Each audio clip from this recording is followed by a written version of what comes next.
The biggest question you'll see during this review is why. And that's because this game has made a lot of decisions that make absolutely no sense. Hello internets, welcome back to Worst Gacha Ever, a series where we cover new gacha releases to see how good or bad they are.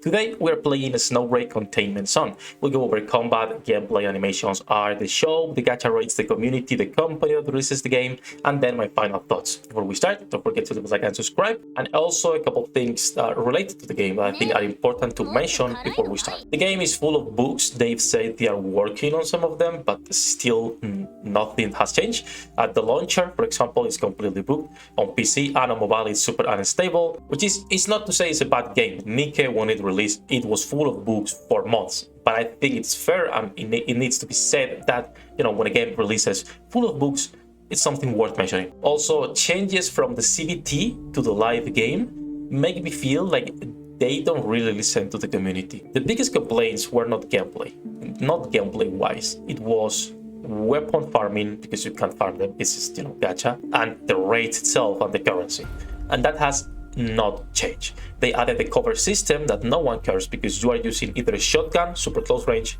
or a sniper rifle. You are far back, so you don't care about the cover. And they added some changes to the farming that are nice, and they are adding more changes, which I will talk later during the video so you can actually see them. That said, let's start with the video. Let's start with the most important part for any game, and that is the gameplay. Now I'm gonna go to a random game mode here. I'm gonna go to dispatch, neural simulation. So we'll go to this boss, we'll select absolutely everything just so you can see how the game works, how the combat works, because it doesn't really matter. I'm gonna lose, it's fine.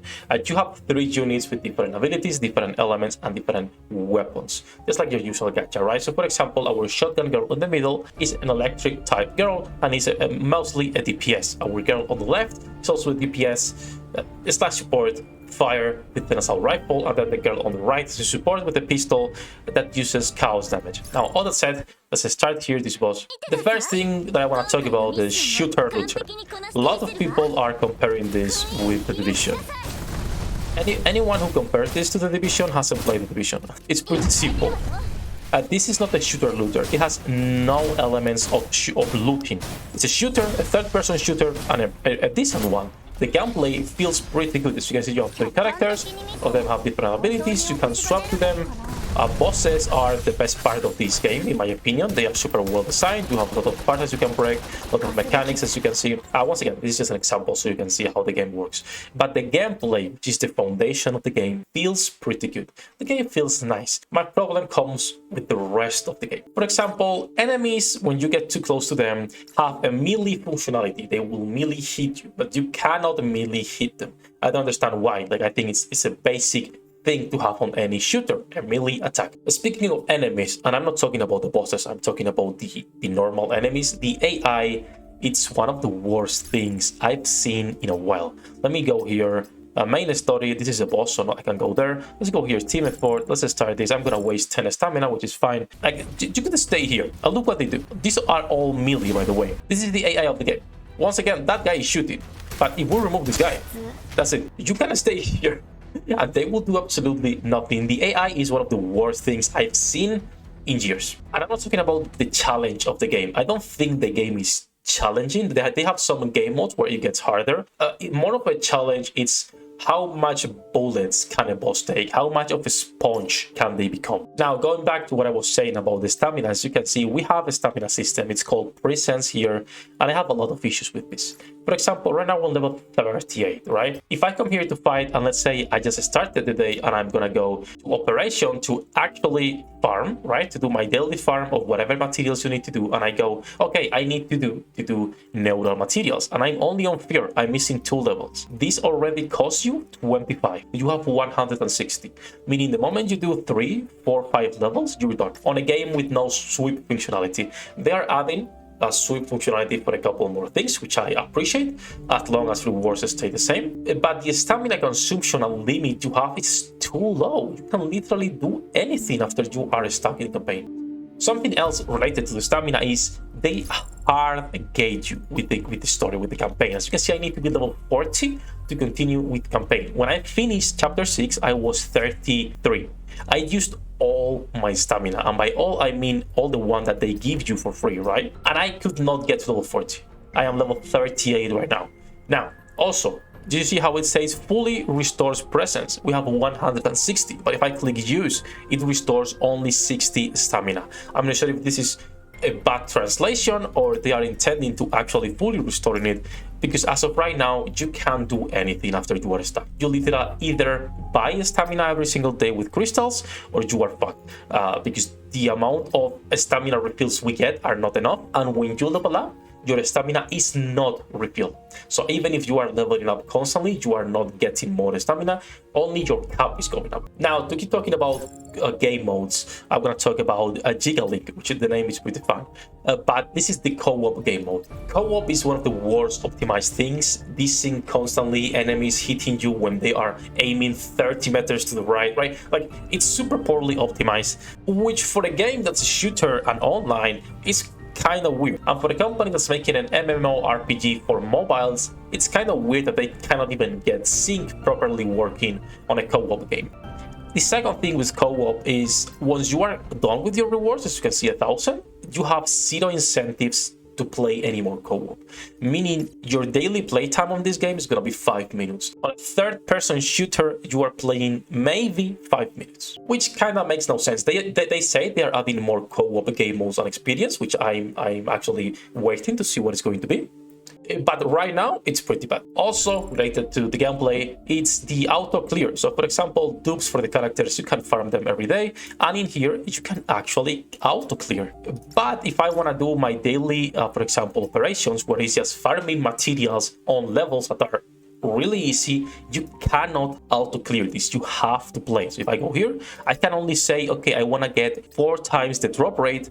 It's gonna cost you 4 times the stamina, 140 by the way, which it means if you do this one time, you are out of stamina for the rest of the day, which is completely stupid. But there is no auto clear, which makes no sense to me. I think they say they are adding more auto clear for more game modes. I'm not sure if that's going to include operations or not, but we'll see.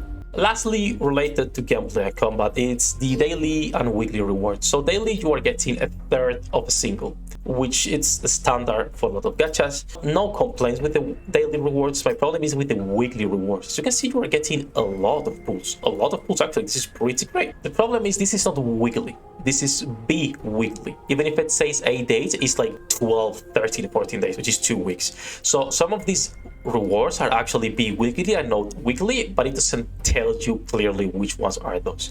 So your weekly rewards are actually halved. You are getting around 2 multis per month with weeklies and dailies, which is decent, but we don't know how many event rewards we are going to be getting with this game because there is no current event. They say they're going to be changing some of the weekly tasks so they take less time, which appreciate it. We'll see if they reduce the rewards or not. Now that said about combat and gameplay, there's not much to talk about here.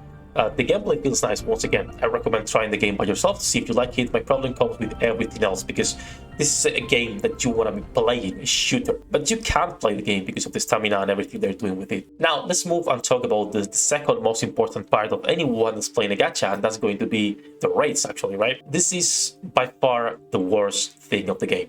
They have a 0.7% rate on a PT system that's copy and pasted from Honkai Star Rail without carrying PT from one banner to the next. As far as people told me, we haven't got a second banner, so we have no confirmation. But so far, PT doesn't transfer. That's how they explain it, at least in here on the rules. So you need to do like 160 pulls to hard PT a character, which is almost impossible. I'm gonna be comparing this to Honkai Star Rail because it's the same system. They literally copied everything. So in Honkai Star Rail, when you start playing, you can get enough pulls, at least when I started playing, to hard PT cell. So 160 pulls plus the beginner's banner with 5 multis. In this game, there is no way you are hard PTing the character unless you get lucky both times and you get an SSR before the 80 pull mark. Also related to this is characters and weapons have different banners. So this is the current character rate tab. This is the current weapon rate tab, the normal weapon banner where you can actually select the weapon you want to go for, and then the normal character weapon. The problem with this is you are getting most of the time 3-star weapons on the character banners because this is a 0.7%. So there is no way. And then the purple ones are an 8%. Like that, you are getting 99% of the times you are getting blue weapons. 99, not literally, it's a 91%. But you understand what I'm saying. So most of the time they're pulling, you are getting weapons anyway, which I think is completely stupid. That's it about the gacha. Nothing to explain the gacha. I think it sucks. Let's talk about the shop. The shop in this game is pretty confusing because if you right now you look at the screen, where would you click to go to the cash shop? You would click shop, but this is the normal shop, not the premium one where you can exchange and buy extra stuff. The shop is called Quartermaster, which maybe it makes sense because of the lore. I've been skipping the campaign, so I don't care, but it's super confusing.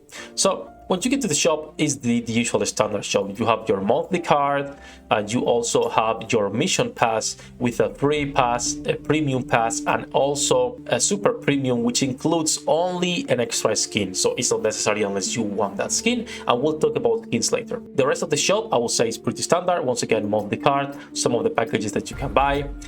This shop is copied from PGR as well. So every 10 levels, you can buy a package with premium currency that will give you pools and materials. Then you can buy DigiCash, which you can then, you can buy BitGold that you can then transform into DigiCash. Because, you know, the more currency there is, the more you can confuse your users, which I hate. Just let me buy the currency directly. It's stupid. And not too much to say about the shop other than that the UI, it's super confusing. The rest is pretty standard for most gachas. Now, let's move into art, animations, and UI. Animations are decent. The ultimate animations for the characters are pretty cool. If you've been on the streams this week, you probably have been seen me playing and using the ultimates. I think they are pretty cool. But the rest of the graphics department is quite lucky. So let's start with skins.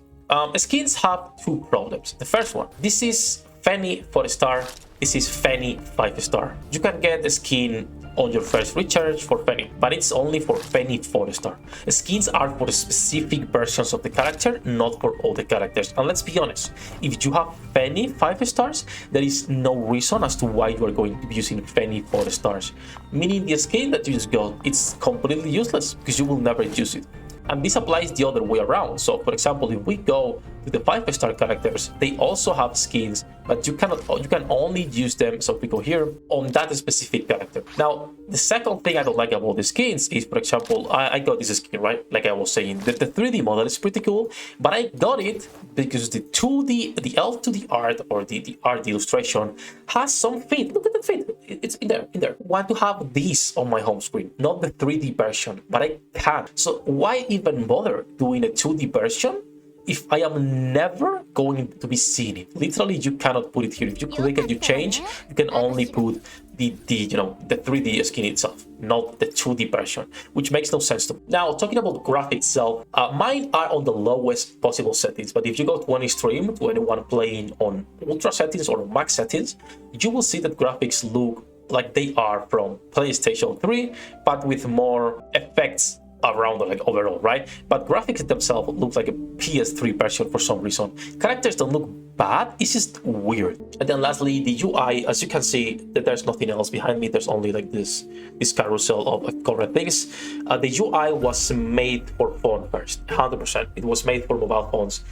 It's quite bad for PC, at least on the PC version it's quite bad, and it's a copy of, once again, PGR, which I have no problem with. If it works, it works. I just wish the UI was made different for the PC version. Now let's talk about company and community, and this is going to be an interesting one. Communication has been good so far, but most bugs are still in the game even after they say, hey, we are fixing this. I've fallen through the ground multiple times. I got stuck multiple times while playing co-op, not being able to move at all until my friends finish at the level. And the most important bug, every time you open the PC launcher, a lot of people have to download 10 gigabytes every time you open the launcher. If you have a good internet, it's not the problem. If you have bad internet and every time you open the launcher, if you have to download 10 gigabytes, you are not playing the game. That's it. It's pretty simple, right? In my case, it's only 400 megabytes. I have a good internet. It's like 2 seconds, but still, it's annoying. When it comes to the company itself, Amazing Season has a big problem, in my opinion.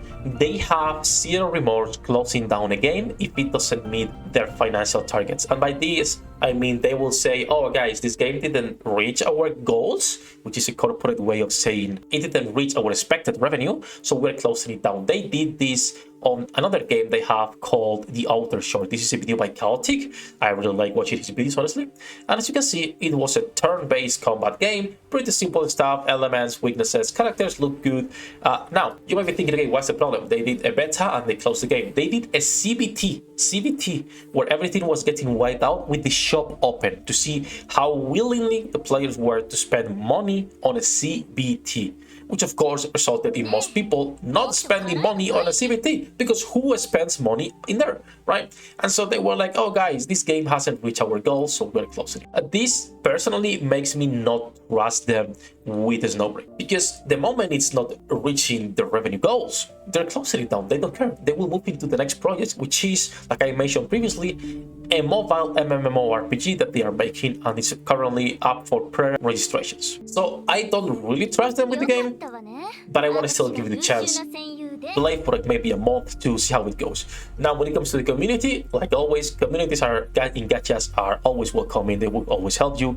Outside of the usual waifu fights, you know, people help you. If you have any questions, you go to the Discord and you ask, you will get answers, which is pretty nice. All that said, what are my final thoughts on Snowbreak? This game had so much potential as a shooter looter, which, by the way, is how most of the content creators were selling the game, because that's how the company sold it to them. But this has nothing to do of a shooter looter. You cannot loot anything. It's a shooter, not a looter. They copy and paste the grind and character systems from PGR, but they don't have a combat as solid as PGR. And they copy and pasted the PT system and the gacha from a Honkai Star Rail, but they cannot reach the quality of MiHoYo. Let's be real here. I don't like MiHoYo, but we need to be honest. So with how low the rates are, with how stingy the game seems to be, I'm not sure if people will stick with this. Because let's be honest, if you are playing a shooter, but you cannot play more than 3 minutes a day because of the stamina, and you cannot pull because there is no resources, and it's a gacha, why are you playing, right? Why are you doing your dailies? Just to get the next character in 3 months?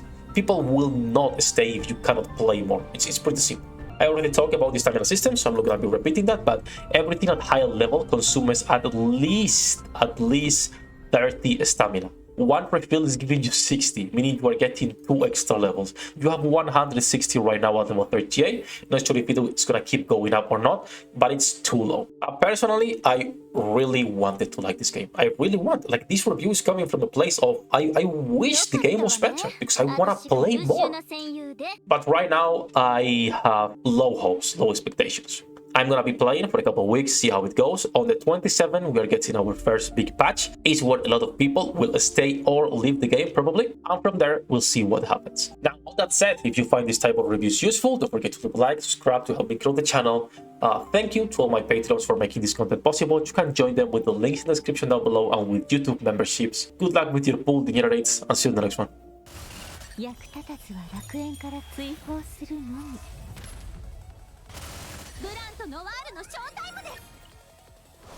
天地万物を切るとはこういうことだ。